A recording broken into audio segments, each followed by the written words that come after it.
Okay, I said it. I can't take it back. And I can do it. Well, what's so funny? Meet 73-year-old James Prokopovits, an evil grandpa who has just made the biggest slip-up of his life. Because 6 years ago, James's wife Victoria disappeared in one of the strangest homicide cases Wisconsin had ever seen. Vicky's dead. I did not do nothing to that woman. I did not hurt her. And now detectives will uncover the truth behind James's words, one that will lead them to a secret murder plot, and the fact that James was never acting alone. Kathy's been placed under arrest. She had nothing to do with it. Nothing at all. Absolutely nothing. One of the loves of your life is also in custody. Is it worth that, Jim? I mean, you are going to lose the entire world. On April 25th, 2013, police in Pittsfield, Wisconsin were called to this home to investigate a missing person. They had no idea that the call was the first step in what would evolve into an 8-year-long investigation with an insufferable suspect at the helm. James, or Jim as he liked to be called, was the 67-year-old husband of Victoria Prokopovits, a dedicated mother who always made the holidays special and went out of the way to fill every room she was in with music and laughter. But the morning of April 25th, Victoria's house was quiet, devoid of her warmth. Jim claimed that when he woke up in the morning around 4 a.m., Victoria was simply nowhere to be found. Search parties and investigators worked hard to find her. As weeks turned to months, they grew more and more desperate to get solid evidence about what had become of Vicki. Because from the get-go, police were certain that somehow Jim was involved.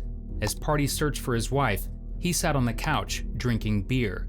He told anyone who would listen that his wife was dead. On top of that, less than a month after his wife of over 20 years disappeared, he began a relationship with a woman named Kathy, who he claimed to have run into randomly at a casino. Naturally, law enforcement didn't take that well. For the next several years, they continued to question Jim. As you're about to see, when they returned in August of 2016, asking for a play-by-play of what happened the night Vicki disappeared, Jim was not thrilled to answer. The following footage was provided to us by the Brown County Sheriff's Office. First, the three of you sit down and have dinner. Yeah. At some point, Wes goes upstairs to do whatever. I'm thinking he went upstairs. She was putzing around. Yeah. You remember what room? No. Putzing around. She was putzing with the bird, and I don't know.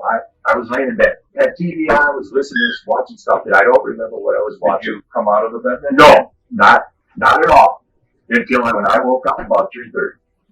Well, you said that you were here when you told her that you were going to be going to bed. I was here when I said I'm going to go to bed. I went to bed. And then you watched TV in the bed. I watched TV in the bed. And where was she when you were watching TV? I don't know. In the house. Though. In the house. Okay. She was in the house as far as at 8:30. To your best recollection, where in the house was the last time you physically saw her? Right here in the kitchen when I walked into the bedroom. And that was at 8:39. About 8:30, 9 o'clock. And then you watched TV and you stayed up for how long? I don't know when it was. Maybe a half hour, maybe 45 minutes, maybe 15 minutes. And your impression was she was in the house. She was in the house at that time. Then now let's move to the next morning. Now you're up. Get up at 3:30. About 3:30. I don't know. 2:30, 4 to 4. Yep. And tell me what you do the first thing you do. I get up, go to the bathroom, take a holler for her. Honey! Okay. Thought maybe she was down in the basement. Yep. She'd go down the basement. This woman,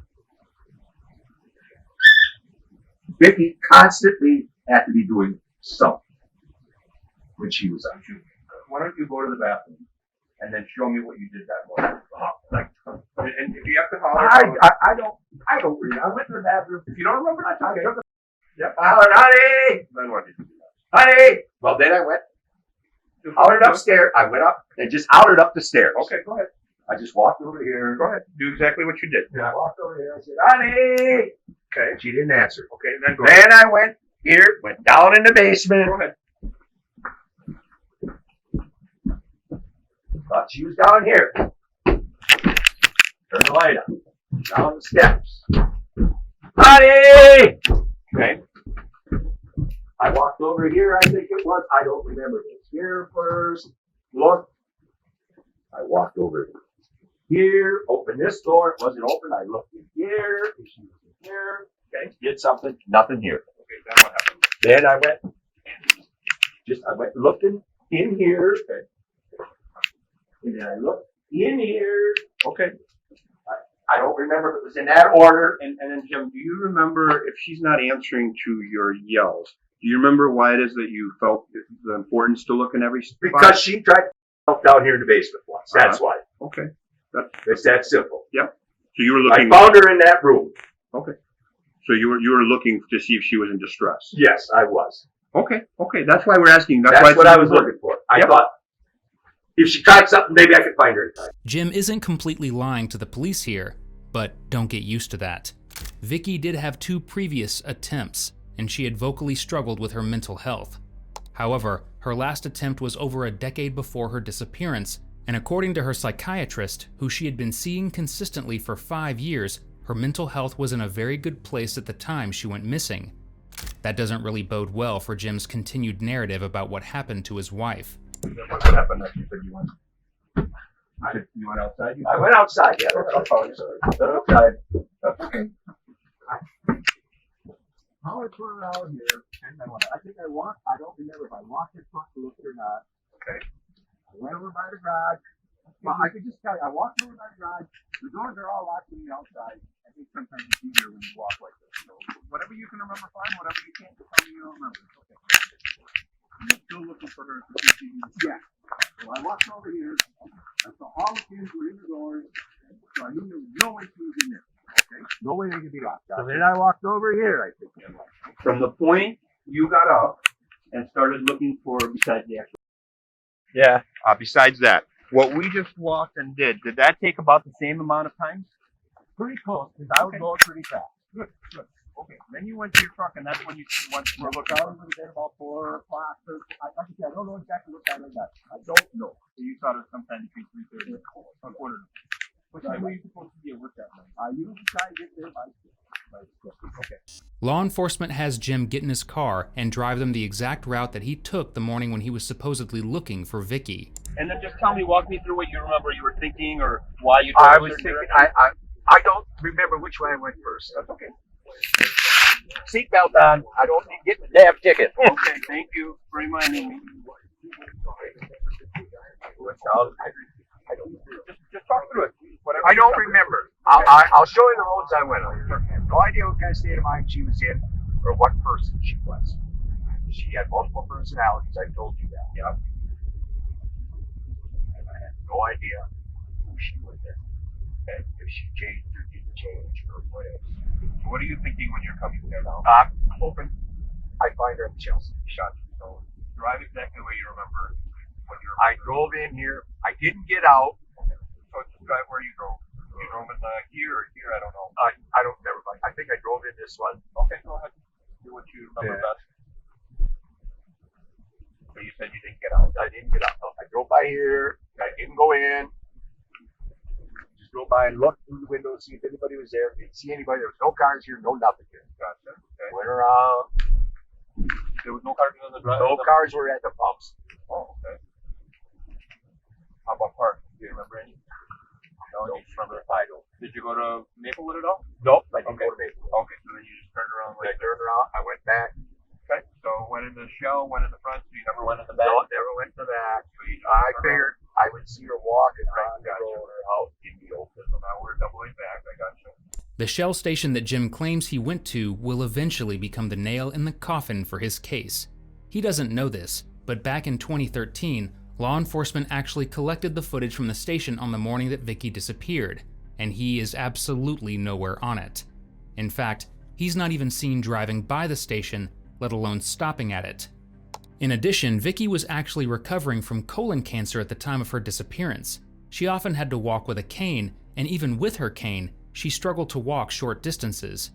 The idea that she walked over a mile in the dead of night is frankly preposterous, but so is Jim, so him telling that dumb story kind of makes sense.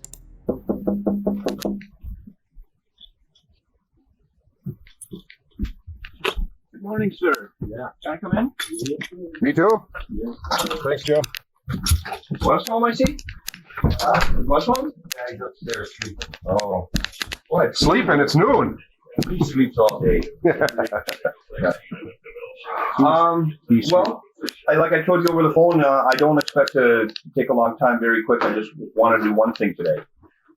You told us about your friend in Shauna. What was his name again? John, All I want to do is you indicated that you know where the house is, but you just don't know what street it's on. I don't know. I haven't, like I said, it was 3 years ago. Yep, not a problem. So what I want to do is see if we can hop into either your truck or my car and see if we can find the house. That's all I want to do. I don't remember exactly what street it is on. We'll go check. I don't remember, Roman. Well, who's driving? But you said you remembered where it was. You just didn't know the address. I didn't remember exactly. I went to see him 3-4 different times. This guy I knew who drove truck. Right. I knew a lot of guys who drove truck. Up and down 29, all the way from here, all the way out into Minnesota. And all the way down into Illinois, and all the way to Michigan. Here's what I'm thinking, Jim. Do you normally take the highway or the back roads when you went to Shauna? I went different ways. Sometimes I'd take the back roads. Sometimes I'd go in on the highway. So And I'm not going for a ride today. And all your damn questions, Roman, now it's on TV that it's a murder trial or a murder investigation or death investigation. It was on TV, on Channel 26 or something. If this keeps up, I'm going to hire myself an attorney. I've been real friendly with you guys. I've given you everything you wanted all the time. I'm not going to drag some other people into this because every time I give you a name, you drag them into it. I'm done answering questions. If you want to know something about Vicki, I'll try and help you. And it was on TV. Oh, that she wasn't depressed or anything else. She was seeing a goddamn psychiatrist when this happened. She was on medication when this happened. None of that goes on TV. No. None of that's on there. It's never on there that she attempted a couple times and was bound determined to do herself in. That was never mentioned. Well, we can't control. I know you can't control it, but that's the trouble. Yeah. Then the search warrant. That went out. And then you never left me a list of what you took out of the house. I never got one. I never got a list, and I was supposed to get a list of everything that you took. So let me kind of address a couple of things that you said. You're absolutely well within the right if you want to hire an attorney, if you want to stop speaking with us, if you want to stop. I don't want to stop speaking with you guys, but it's getting to be the same thing over and over and over. No. And I'm letting you know that's absolutely your right, Jim. I know it's my right. Jim's son Wes and Wes's partner Crystal come downstairs at this point. Wes confirms his father's timeline about what time he got home the morning his mother disappeared. I'm tired of worrying. I wish you guys would find her. Somewhere, somehow, I wish you'd find her. Yeah, that's what we're. And I wish you'd find her. It's terrible. I hope she's 1,000 miles away when she turns up. And then there's no way in hell I could be responsible. Because you can go, I don't know how you'll be able to do that for an hour or whatever. You'll be able to tell how many days I was at work all the time. Usually 6 days a week. Mm-hmm. Sometimes 7. So if she's located 1,000 miles away, you might be deceased. Well, a deceased or alive, I don't care. And if she comes back alive, good. Then everybody will look foolish. you know, we spoke about the likelihood of her being deceased or her being alive. And I understand it. And yet you hear these people showing up 10 years later somewhere, 8 years later, 7 years later. That does happen. It does happen. It does happen. I'm not saying it's going to. I wish it would. It would make life a whole hell of a lot simpler for everybody. Jim, tell me why you feel like you wish you could just go to bed Because and not wake up. I'm tired of fighting and trying to prove that I didn't have anything to do with it. I gave you everything you guys wanted without a warrant or anything. If you would have wanted to search the house, come here and do what you did, you didn't need a search warrant. I would have let you. But you had a search warrant. That was all in the paper. All about the search warrant. Well, that's a public document. I know. But it could have been a sealed search warrant. I can't keep it sealed forever. Forever, yeah. No, not forever. But you can. I could seal it for 30 days, 60 days, Okay, 90 well, days. whatever. But it was out instantly. At this point, police had indeed conducted a search warrant of the home the Prokopovitzes shared. Jim would be even more angry if he had any idea what law enforcement found in his home. Not only did they find incriminating telephone records, but they found several spots of blood. Yet when police leave, Jim seems to think he's in the clear.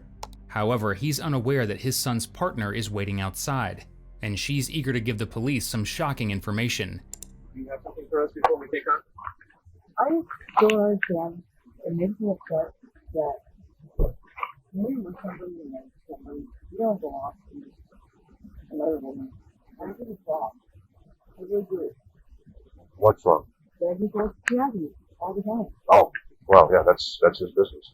I know that's his business, but like he's still married to him, you know, and it hurts me. It Right. really does, obviously. Yeah. I mean, we can understand that. And the fact that he had an affair with her before that, and explicit pictures were of her. And how do you know those things? How do I know them things? Yeah, how do you know he had an affair, and then how do you Wes know? told me. Okay, so Wes informed you of that. Yeah. And how long ago had that been prior to Vicki going missing? I don't know, all the time. I mean, Okay. And what did Wes base that off of? Did he see something? Did he just learn something? Hear he something? knows that the pictures were of her. Okay, and tell us more about those explicit pictures. Where did he see those or find those? I'm not sure exactly. I think you see him a couple somewhere, but I don't know where. Okay. I haven't asked him that. Wes is so stressed out. He doesn't want that. Yeah, and we're working toward that. We want to bring her back. When your own son is claiming that you've had affairs, you're really doing a bad job of hiding it. Vicki's psychiatrist confirmed that she talked often in their appointments about Jim being unfaithful and how deeply it hurt her. Despite Jim's attempts to look innocent, Brown County and the state of Wisconsin decided to press forward with what are known as John Doe trials, which are trials held in front of a judge without a jury to determine if a crime has been committed. The suspects in this case, Kathy and Jim, are put up against witnesses brought forward by investigators. As you're about to see, Jim didn't handle the aftermath of the trial well. Like so. After about 2.5 hours of waiting in the interrogation room, Jim seems to have gotten over his anger. For now, at least. Jim? Yeah. Can I come in? Yeah. Have a sit. Let me sit down here. We want to talk about a couple things going forward, okay? I want to tell you about Kathy, and some of those things, but before I do that, I have to read you your rights because you're in custody, okay? Mm-hmm. If at any time you don't understand a question, you don't want to answer, you want an attorney, you want to stop, you want to tell us to get out, you want to tell me to get out, Roman to get out, whatever, okay? But I have to read you your rights, okay? You all right with that? Yeah. Immediately after reading Jim his rights, the detectives get down to business. After all, they have been waiting years for this. Kathy's been placed under arrest. Just listen, okay? Just listen to me. Promise? Just hear me out. Okay? Now, when she took the stand, she got the same admonishment that you did from the judge. Yeah. Read you kind of the rules of the court. Kind of like what I did. I just read you kind of what your rights are, how this is going to work, okay? She was brought here too, okay? Roman and I just came done. We just got done with her. We talked to her for a long time. She said a lot of stuff on the stand, okay? We know that there are some things that weren't true. We know that, okay? She has set the record straight on some stuff. This is no. All right, okay? She's sorry. She's regretful. She's crying. She's taking some responsibility. And all I can tell you, Jim, is I don't know who it is down the road. I don't know if it's a judge. I don't know if it's a jury. I don't know who it is. All I can tell you is, from my experience, they like to see contrition. So if I make a bad choice or a bad decision, and I lied and lied and lied, and I lied for 6 years, and I finally say, okay, that's it. I got to stop the nonsense. I think a big burden has been lifted from her, and I think she's explained some things, and we have some understanding of some things. Okay? So she wants to see you. Mm-hmm. Okay? That's against my better judgment. Okay? Roman said, hey, you did the right thing, Kathy. We'll let you see Jim. Okay? This can't be a long sit-down thing or anything like that. Is she going to jail too? We'll talk about that. animals. There's nobody to take care of her animals. We understand. Okay? But she made her choices and decisions too, Jim. Yes, I know. She heard the same admonishment as you. When the judge says you can't lie, I know. then you can't lie. I know. It just gets you jammed up, and the snowball, it gets bigger. Mm-hmm. It's just not worth it. Mm-hmm. It's not worth it. So when we're done here, Mm-hmm. if you play nice with me, we'll kind of let you see Kathy real quick, and we'll let you know how things are going to play out here. Okay, but that depends upon some certain things here. Okay. Yeah. What do you think about all this? She had nothing to do with it. Nothing at all. Absolutely nothing to do with anything. I didn't do anything to Vicki. What are you thinking about this? I don't care about her. We're done with her. Okay? We're done with her. She's taken her responsibility, and we'll go on from there. Whatever you want, ask me questions. I'll tell you anything I can to straighten something out. But if she goes to jail, I'm not going to be a happy camper. Hold on here. She made some choices. I know she did, but I'm still not going to be a very happy camper. Something tells me that Jim is not going to be a happy camper regardless, because he's on the bus bound for the good old camp of corrections. Now, we feel it's important to note that there is no evidence that Kathy was involved in Vicki's disappearance whatsoever, or that she even knew about Vicki until well after her romantic relationship with Jim had begun. Kathy was never charged as an accomplice or anything of the sort. Instead, she was facing perjury charges, because during the John Doe trial, she lied about when and where she and Jim began their relationship. Vicki's dead. Vicki's dead. Okay, if you say she's dead, she's dead. I don't know. Vicki's dead. I don't know. I don't know. That is the truth. I don't know. This whole case has a lot of ripples. And you can see that. You know, it is. One of the ripples is one of the loves of your life. She is also in custody. Is it worth that, Jim? She should be home, watering your donkeys, letting the dog out, feeding the peacocks. She is a mess. And you have to admit, Jim, she's involved in this because of you. I'm not blaming. That's just the facts. Yes, And I know. she has come to that realization now. Okay. All right. You have to be truthful and honest, Jim, or whatever you want to salvage here. I mean, you are going to lose the entire world. What do you want? What do you want me to say? What? It's not. No. It's not what you want to ask. It's not what I want you to say. No. It's what the truth is. I'll tell you the truth if you ask me the questions. Right. To the best of your recollection, Vicki goes missing. Okay? Yeah. To the best of your recollection, truthfully, how long does it take you to reach out to your friend Kathy? 5, 6 weeks? I don't remember. All right, 5, 6 weeks. Somewhere in there. I'm going to write it down. So 5, 6 weeks. Maybe longer. But somewhere in 5, 6 weeks plus or minus. Yeah. Okay. If that's the truth, That's true. I'm with you. Okay. You called Kathy. Yes, I did. You're going through a bad time. Yep.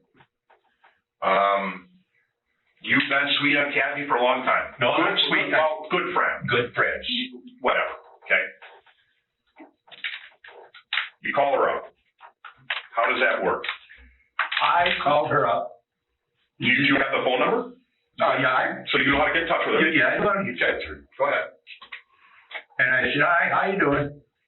She said, I know it's your birthday this month, or what was your birthday in May? I said, happy birthday. How's everything going? Well, not good. Okay. That's what she told me about Marv dying, passing away. That guy who was living with her for 30 years. And that he had had heart surgery or whatever. She asked me how things were going. I said, not good. Vicki disappeared. And she felt, here I'm telling him about Marv, and his wife took off on him. she felt crappy about She that. felt crappy about it. Okay. So I don't remember if it was that phone call. It may have been. I said, how about we meet in Wittenberg or something, halfway, have coffee and just talk about it. Sure. No, I don't remember when it was decided when we were going to meet or where we were going. We knew it was going to be at the truck stop. Fair. I said, I'll be parked up there in that blue pickup truck that I had for work. I said, I'll be alongside. Was she familiar with that? No. Okay.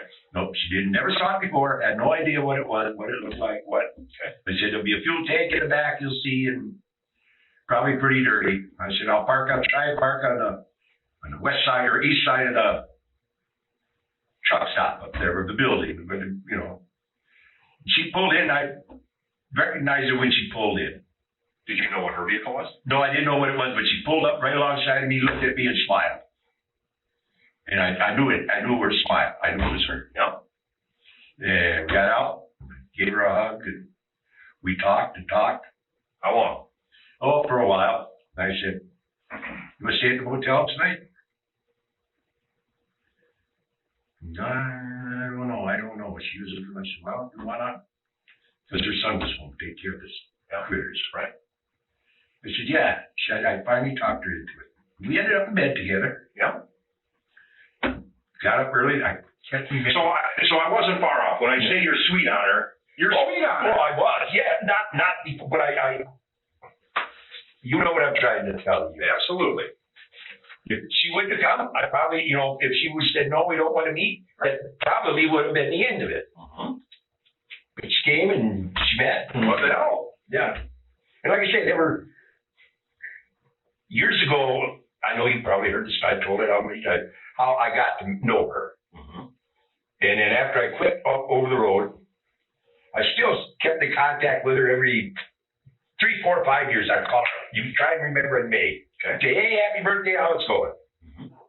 You know, So no affairs with her, no. but stayed in contact every so often. Happy birthday. Yeah. So that's accurate. Yes. Okay. Every 3, 4, 5 years. Yeah. And then we spent that first night together. So just so there's no misconfusion, the first time you ever had with Kathy was that first time you met with her at the truck stop and then went to the Yes. hotel. Yes. And that was 5, 6 6 weeks, maybe longer. I don't remember. Fair enough. 5, 6 weeks. It's worth noting that it has never been publicly revealed when Jim and Kathy began their romantic relationship. However, their first meeting at the hotel was sometime in early May, less than a month after Vicki disappeared. In addition, one of Jim's own children revealed that he told them he would have married Kathy instead of Vicki 30 years ago had Kathy not married someone else first. Not exactly what any kid wants to hear right after their mother goes missing under mysterious circumstances. At what point, Jim, do you find out or how does the casino story, how does that come about? Be honest with me. We just figured it'd be better than saying we met and shacked up right away the first night. And who thought of that? I don't remember if I came up with it or Kathy came up with it. And just tell me, that sounded better to you guys because why? I don't know. I mean, if you got two consenting adults, you go to the motel, why do you have to have a story? I don't know. Okay. I don't know why. And you don't remember whose story that was? I don't. If I mentioned something that way or she mentioned something that way. But there was an agreement between you two. Yes. That would be the story. This is the story. If they, whatever, that was the agreement between us. We know for a fact, okay, there are some things domestically before Vicki Yeah. that happened. There was some, yes, but some of that stuff did not. Give me one, for instance, that did happen. About busting a gun, he threatened to go commit. Okay. They took the rifle in and smashed it, bent the barrel, broke stock on. Okay. That did happen. Right? But as far as pointing a gun at them, at their head, no. That I did not do. But so some of that happened. Some of it happened, some of it didn't. But why would multiple people, Jim, okay, all tell the same lie? I I'm just saying, I don't. I understand. I don't think that's probable. I think that I know where you're coming from. And do you, let's say, hypothetically, okay, let's say it really did happen, okay?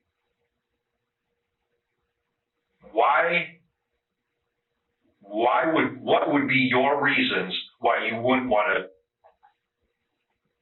to be honest about that or tell the truth about that? You get in trouble, I suppose. Well, Not now anymore. No. But related to now. well, I suppose related to now. He was violent. He might do something stupid. He was violent. Okay. Now, whether you admit to that or not, Jim, it's out there, Mm-hmm. and I can tell you that it would be my opinion that Jim's probably not credible. The other people are credible because we know that they told some truth. They told the truth on something else, and the court knows that there were lies, right? Mm. Right? Yeah. So it's the same thing with anybody, any profession. If you lie about this, you lie about that. Mm-hmm. And if you lie about this and that and that, I mean, then everything is out there. it kind of out the door and gets attacked. Yeah. And it looks ridiculous. Give me another domestic thing. I think Jim wants to fix the one you just talked about. I think with the whole, you were fed up, you broke the gun. You may have not pointed the gun at him. No, I did not point the gun at him. Was there a time that maybe the gun, they may have felt that it was pointed in their direction? That's possible. I mean, you're in a tirade and and hey, I talk stupid when I get mad. Yeah. So he probably talks stupid when he gets mad. Yeah. I have to believe you talk stupid when you get mad. We get stupid. Yeah. Okay. So whatever you're saying or doing, and you always have to remember, it's maybe not what you meant to portray.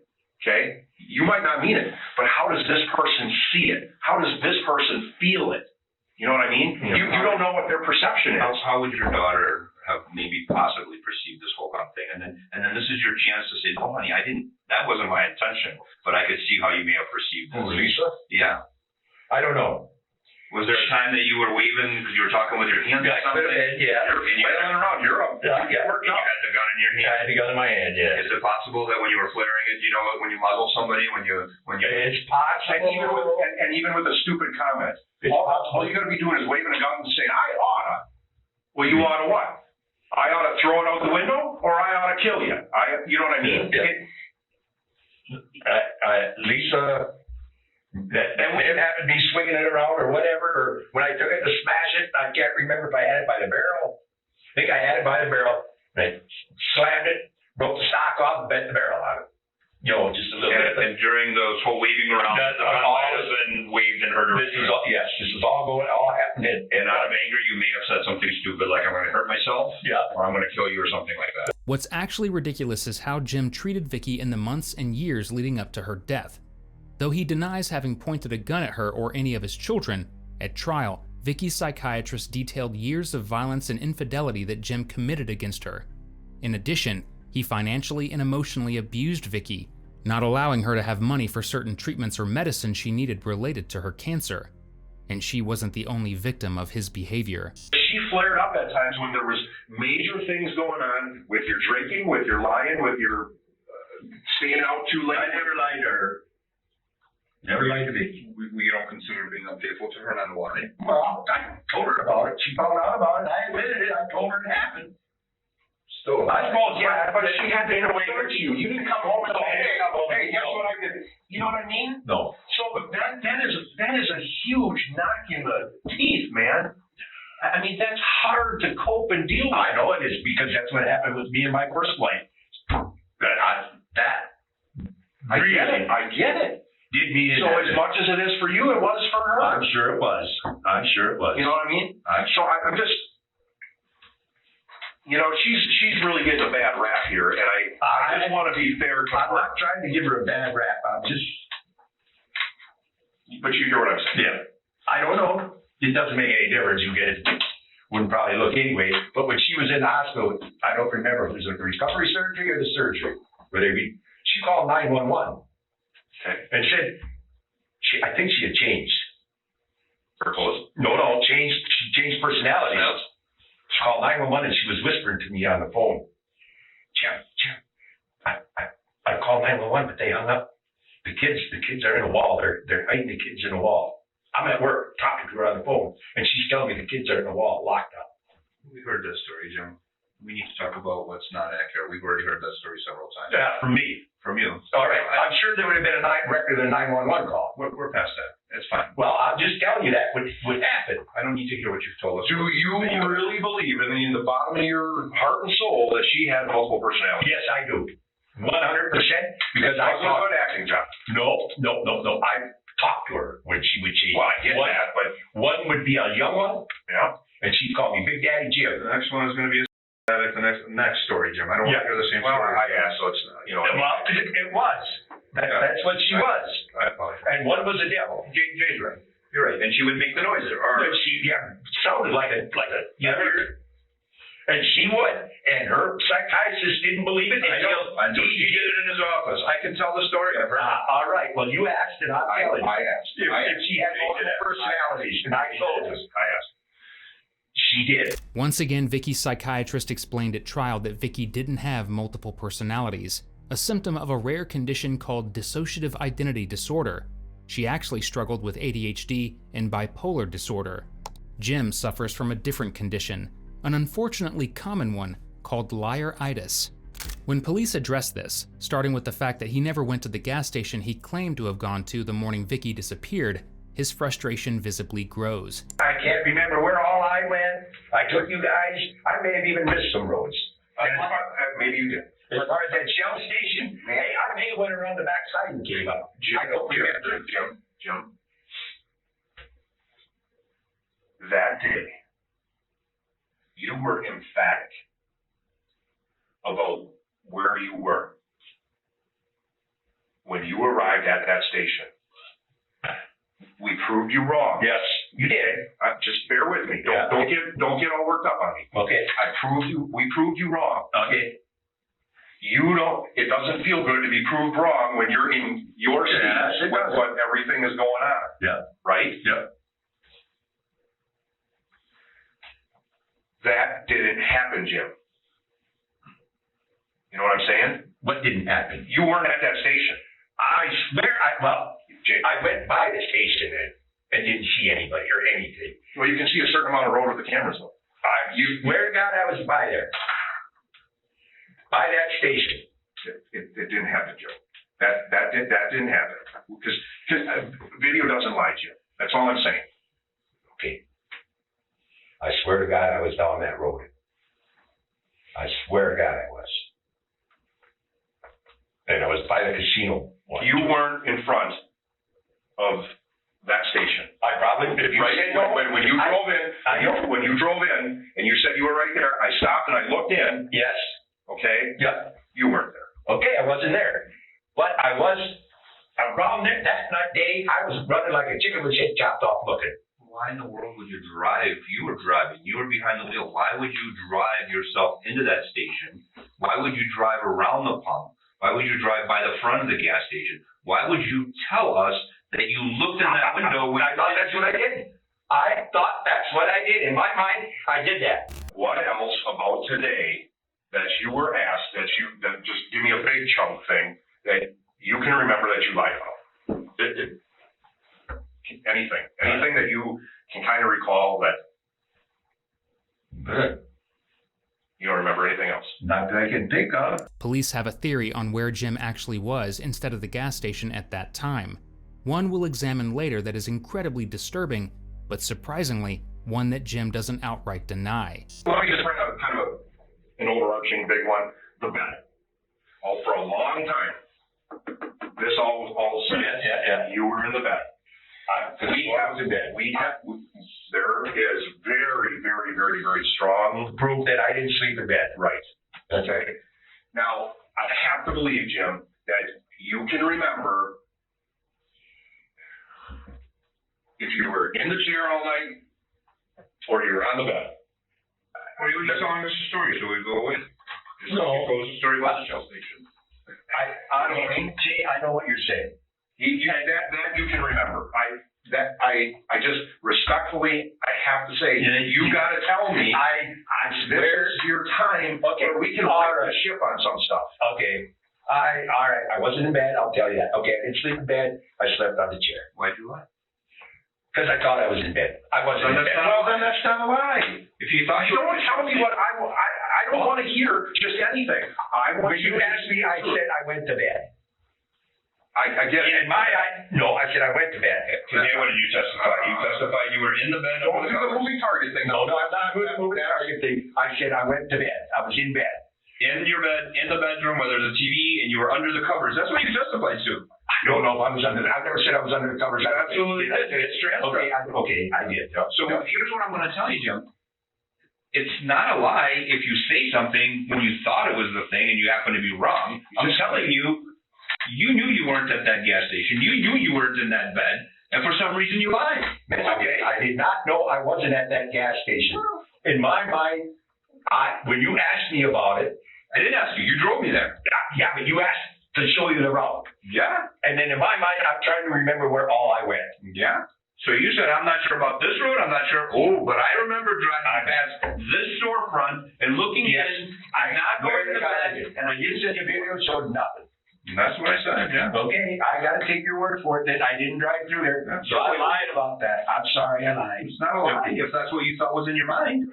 Well, what is it? I'm telling you. What is it? I'm telling you you lied. You're telling me something else. Well, you're telling me I lied, so I'll agree with you. I lied. Well, I don't want you agreeing with him or I if that's not the truth. I want you to tell me what the truth is, and I'm trying to give you some rope. I know you're trying to give me some rope to get some credibility back. I understand because I think the judge wants to know that. I think Wendy wants to know that. And that you got to be honest about the little stuff before you can be honest about the big stuff. The big reason we're here. I know. I understand. The big reason. I mean, you're facing something really, really serious. I know. How much do you want to help yourself out? I want to help myself, but I want to help Kathy way more. Well, let me get to that part. Well, way more. What do you want to do for her? I'm telling the truth. Because she told the lies, just like you told us. Then I covered up for her. And she says she covered for you. She covered because you both were. Yeah. You were both complicit with that. Yeah. Yeah. And you can't change that. You can't erase that. You can't make that go away. Can't make it go away.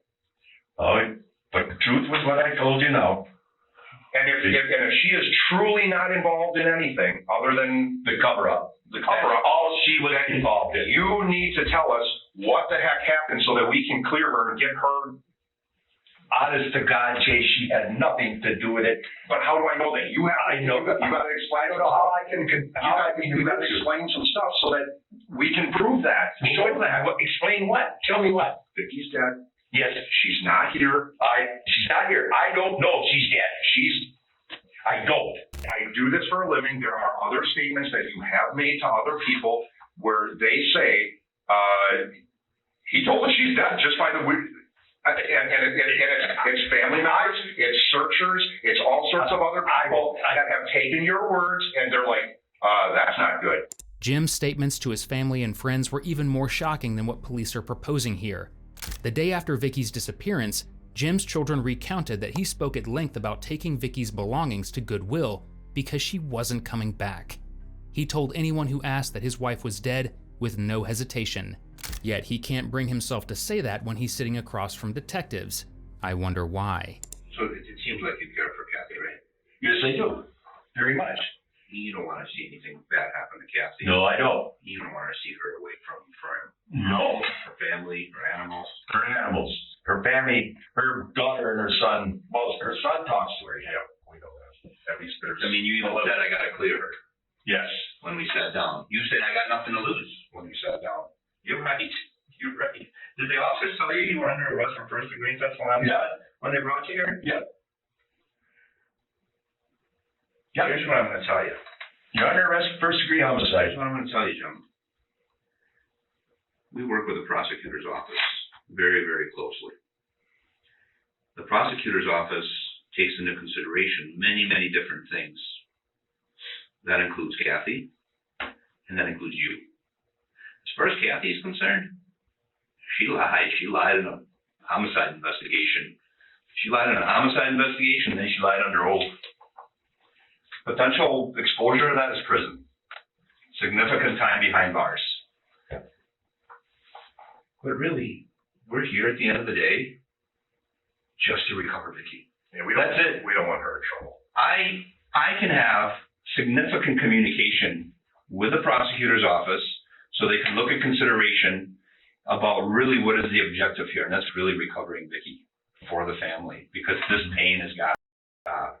It is going to eat you alive, and it's going to eat the family alive, and everyone. It's just going to keep festering. And I guarantee you that the prosecutor can really take a good hard look at consideration of what to do with Kathy. But you are her life and savior right now. You're the one that holds the key, because we're done. And we don't have Vicki's body. There's not much consideration here.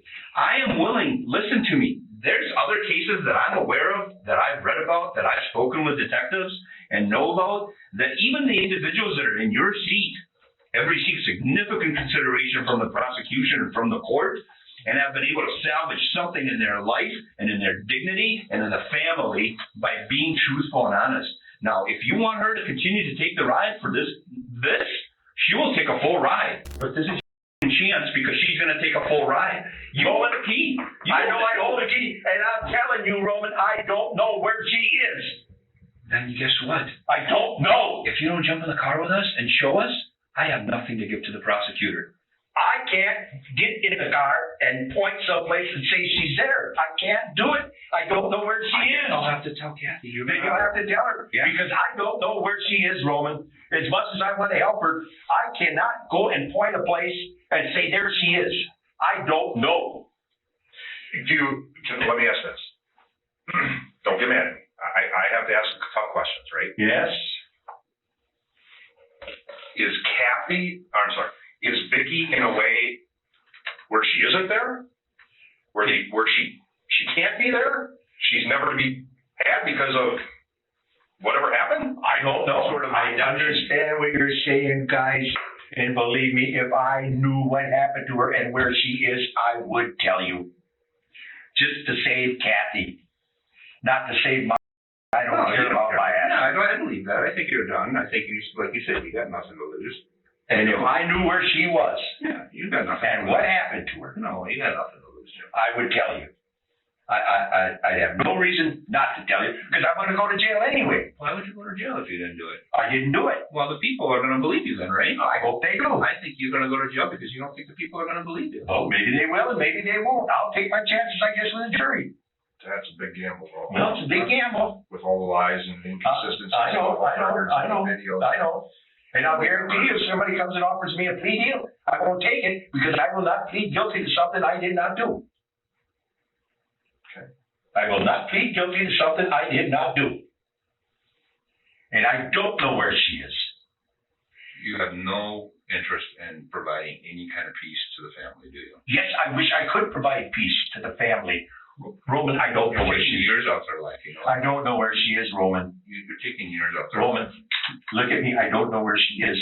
Jim, I don't believe you. I know you don't believe me. I'm telling you. 100% I don't believe you. She doesn't have any means. She doesn't have transportation. She doesn't have money.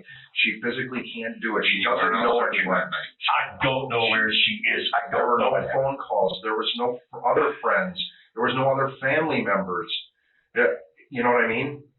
When you take all of those things away, I know what you're saying. Me. Yeah. And I did not do anything to her. I did not hurt her. This lie is just as laughable as when you say. Well, then I know you're never going to, no matter what, if she come walking through the damn door alive, you would say she's dead, just to get me. No. Yes, you would. I did not do nothing to that woman. I did not hurt her. And if I did, I'd tell you right now to save Kathy. And I'd show you where she is if I knew it. I do not know where she is. Let's get in my car so you can do that. Pardon? Let's get in my car so you can show me. You can get in the car and ride me around all over. I won't be able to show you anything. Because I don't know where she is. I don't know what happened to her. I can't show you where she is if I don't know where she is. I can't tell you what happened to her if I don't know what happened to her. And I would if I could, if I knew where and what, I would tell you to save her. Right now, I would tell you to save her. If I could bring peace to the family, I would. I don't think And bring peace to me, I would. I don't think that's true, Jim. Well, But you can't bring peace when you're lying. I'm not lying about where she is. But you know what I mean? know. You God, You lied to the I investigation. don't know where she is. You lied on the stand today. I did that. I'll admit that. But I do not know where she is. So help me God. She doesn't go poof. I know she. You were the last one to see her. You were the last one with her. No. You were the last one to hear her. I don't know. If I knew, I'd tell you right now. Bullshit. I tell you right now because I don't want Kathy in trouble. You don't want to be caught. You didn't want to be caught today on the stand, And you lied. and you lied. All right, You don't want to be caught now. Okay, I'll admit, I killed her. There, I killed her. Kathy had nothing to do with it. Tell me what you did. Where I don't know. I don't know where she is. I Tell me how you killed her. No, I don't know how I killed her. Tell me how you. I didn't. So I can't tell you. Did you? I can't tell you. I don't know. Well, did you choke her? Then No, I didn't choke her. I don't know where she is. Was she alive when she got into your truck? She never got in the truck with me. did you assist her with something? No, I didn't assist her with anything. Did she ask you to do something? No, she didn't ask me to do anything to her or for her. I don't know where she is. Was it an accident? No, honest to God, I did not hurt that woman that day. I did not do anything Don't to call her. her that woman. That woman, okay, I'm sorry. That I did not. justifies her. I did not hurt my wife that day. I did nothing to her. That is what we in the business call one hell of a confession. However, as you've seen, Jim backpedals on it almost immediately. The detectives stated that, to them, it was clear that Jim was saying it to see how it felt to finally admit what he had done. Jim, on the other hand, claims that he was coerced into saying he killed Vicki. Unfortunately for Jim, the police are a step ahead of him. They know that he killed Vicki, and they believe they know exactly where her body was disposed of. Jim, what would happen to a body if you put it in those sludge ponds where you worked?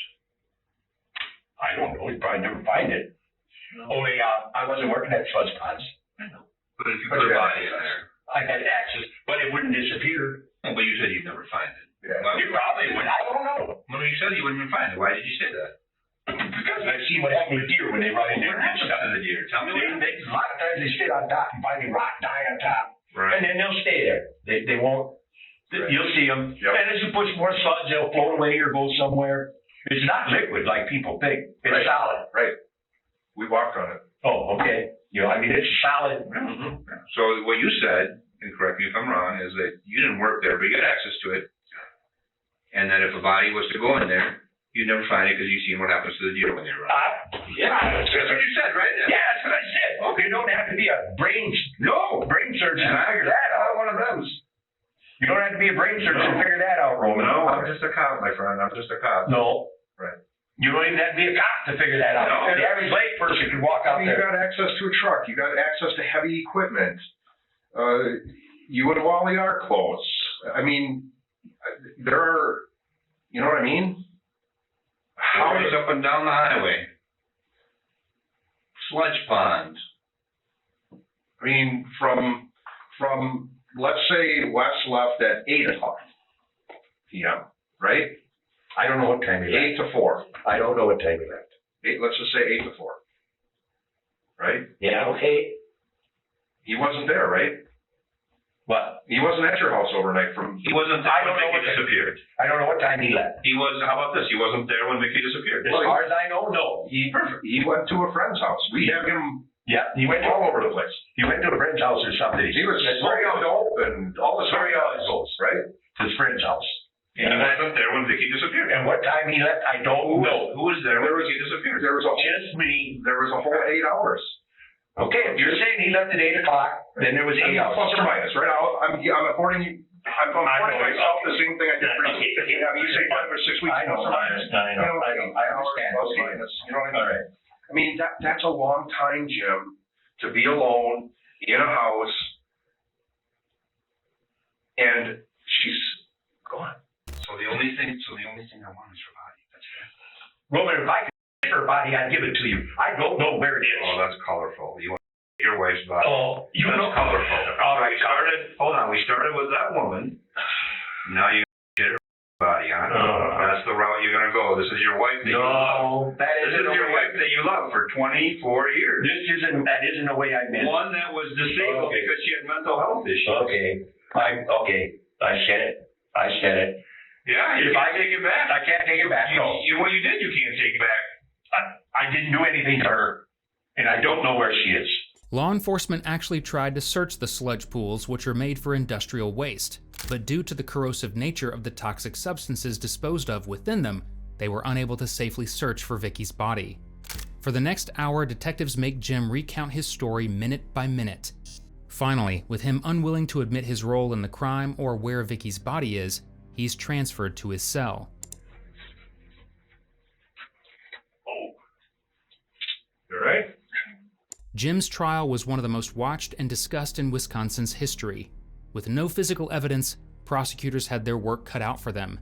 But with Jim's history of lying, his access to industrial sludge pools, and witness testimony from past partners confirming that he was violent, the jury ultimately found Jim guilty of first-degree murder. He was sentenced to life in prison. Tragically, Kathy, who was charged with perjury, took her own life in November of 2020. Another casualty of this horrible situation. Fortunately, there is some good that came out of this case. Vicki's daughter, Marcia Lorditz, founded a nonprofit organization, Wisconsin Missing Persons Advocacy Incorporated, which aims to help the families of missing people.